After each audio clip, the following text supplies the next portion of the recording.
Them gun grabbers, they're so smart. They've figured out a way that they're going to take your guns and they're going to do it right under your nose and they're going to do it with the blessing of the NRA. And it's going to be for the children. Let's say anybody wishing to purchase a firearm, part of their thing is already, have you ever been put in a mental institution? And they've already found out by abusing that, even people that have been found sane. They've taken people's gun rights that have been found perfectly sane, using that law, using that same law. How do I know? Eyewitness right here, buddy. I know for a fact. Doctors say you're sane. Don't matter. You still lose your gun rights. So here is the plan.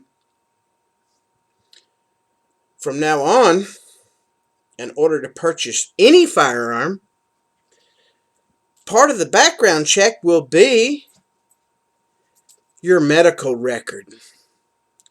Everyone wishing to purchase a firearm will first have to go see a psychiatrist.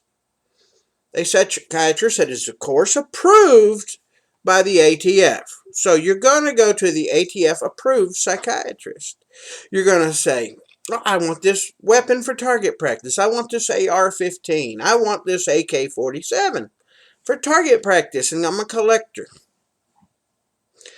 And to start off with, everything's going to be fine. He's going to ask you, do you feel any homicidal tendencies? And he's going to approve it. But now, through your medical records, not through gun registration now. It's not gun registration. It's his medical records. Through your medical records, which are now in the national federal database. Barack Obama's, we're going to make all medical records better we're going to hook them all into a central database, and we're making it so one doctor can see what another doctor's doing all through one central medical database. Well, your psychiatrist is hooked up to this database too. And so is the government. So anyway, it'll be heralded as a good thing. Why not? Who wouldn't want to prove their sanity? I mean, come on, people. You have nothing to fear. You want to prove that you're sane, so you're going to go down there and do it. Hey, I might just go do it, just for my handgun carry permit. I'm sane. I'm sane. And then, maybe 5 or 6 years down the road, the gun grabbers say, well, anybody that even owns firearms is required to have this psychological test. So you're a gun owner. You haven't even bought any guns in 20 years, but you got some your grandfather gave you. I'm going to go to the psychiatrist, make sure I'm legal. It's going to go through fine. Well, the mass murderings will kick up again. It won't stop. We've got to get rid of these guns, folks. We're repealing the Second Amendment. Guess what? Everybody's been to the psychiatrist to tell the psychiatrist what kind of weapon they bought when they bought it. So now, the government, through your medical records, knows that. Or, scenario 2. The shootings keep happening. Well, we're going to go back to those medical records, and anybody that's ever had any type of depression, if you ever told your doctor you're depressed when you're filling out your bills, or you're depressed because your child support is too high, or you're depressed because your football team didn't win the Super Bowl, so you're depressed. You just feel all low about it now. So the doctor's going to prescribe you some Prozac. Once he prescribes you the Prozac, the computers are real fast about this too, let me tell you. Instantly it comes up, this person owns guns. He's under depression. He's been given Prozac. Week or two later, when you're least expecting it, you hear on your front door. Open it up. There's a sheriff's officer, ATF agent. Are you Mr. Joe Smith? Well, yes. Did you go see Dr. So-and-so, Dr. Doofus? You seen Dr. Doofus? Yes. Did Dr. Doofus prescribe you Prozac? Yes. We have listed here that you own firearms. We're going to have to take them because you are now are taking mental drugs, and under the new mental laws, mental firearms laws, we're going to have to take them until the doctor clears you. In other words, you'll be able to get your guns back as soon as you get off the Prozac. Fat chance that'll be, especially if it's an AR or AK.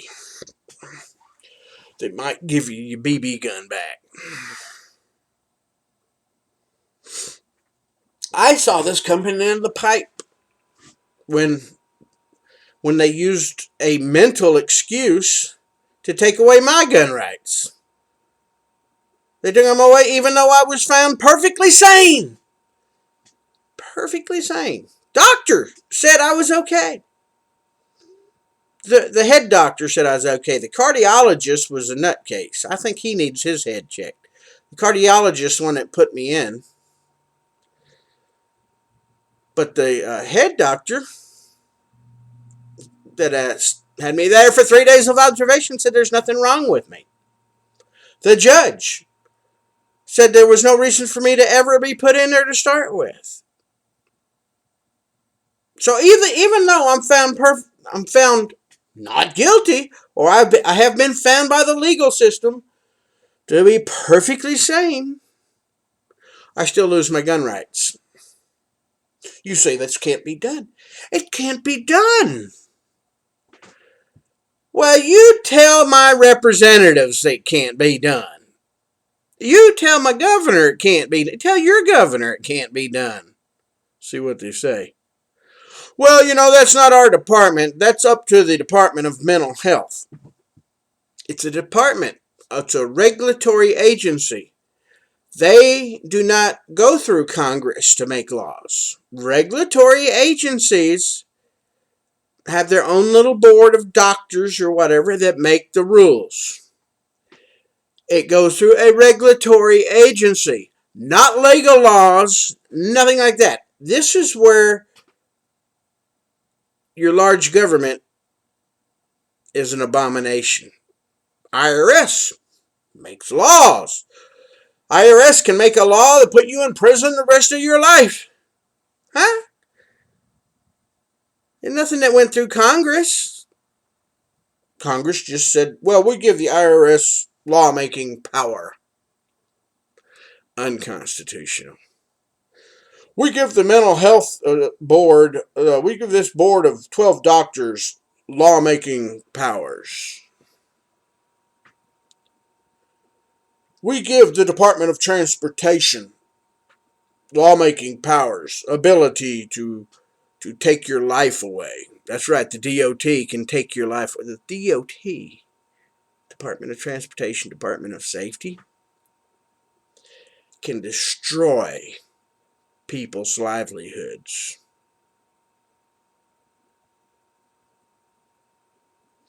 They can destroy a whole family. They can put a whole family on welfare.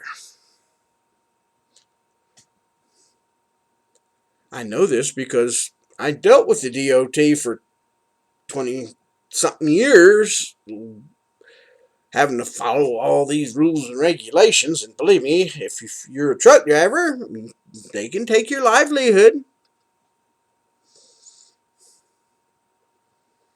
They can take it. Let's say you're a truck driver for, I don't know, 20 years. Now they pass physical regulations where you can't pass physical anymore, so you can't drive a truck anymore. There goes all your 401k, everything gone. Why? You're not your 401k. Well, what are you going to live off of for the 2 years while you're waiting on disability? So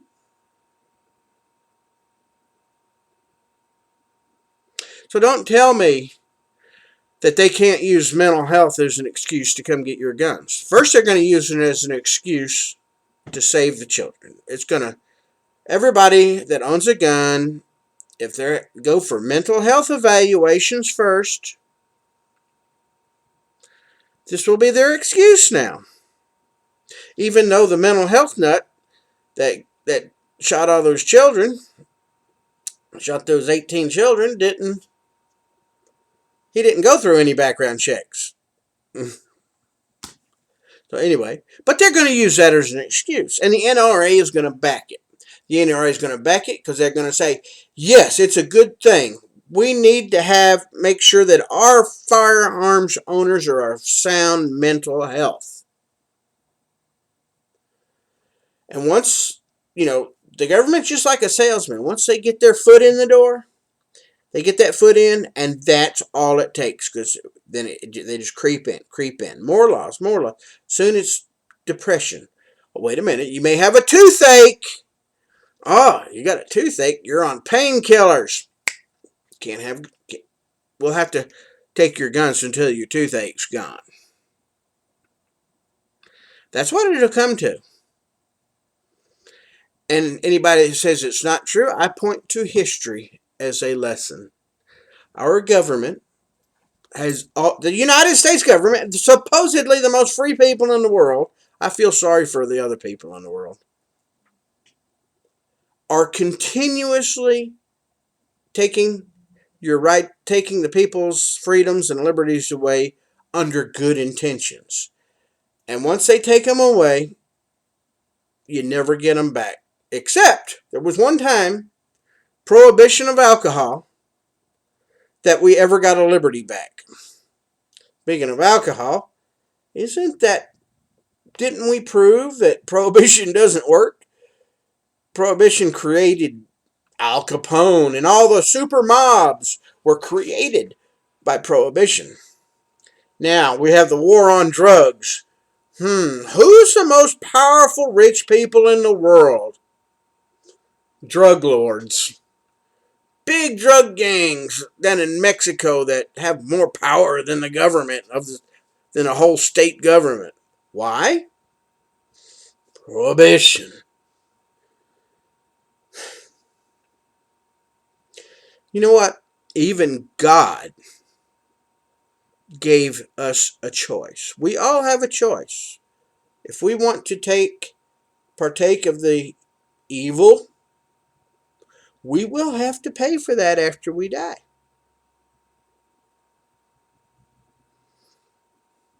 Let's use guns as an example. I'm a bad guy. I got a gun. I'm going to go out there and kill a bunch of people. Well, God is going to say, well, I don't want you to do that. Besides that, those children didn't die. They were, I believe all of them were below the age of, puberty. So God's taking care of them. They're not dead. Okay? They didn't die.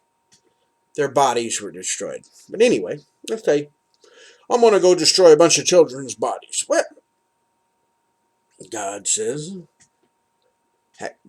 some old bearded veteran might be sitting in the parking lot with his AK-47 in the trunk of his car. Well, he sees numbnuts walking in the building, all dressed in his ninja outfit with guns all over him. Well, the old veteran guy has got enough sense to know something ain't right here. So, old veteran guy grabs his AK-47. As soon as black ninja guy starts shooting, old fat veteran, gray-headed veteran guy pops a cap in the ninja. End of mass shooting. Anyway, that's just an example.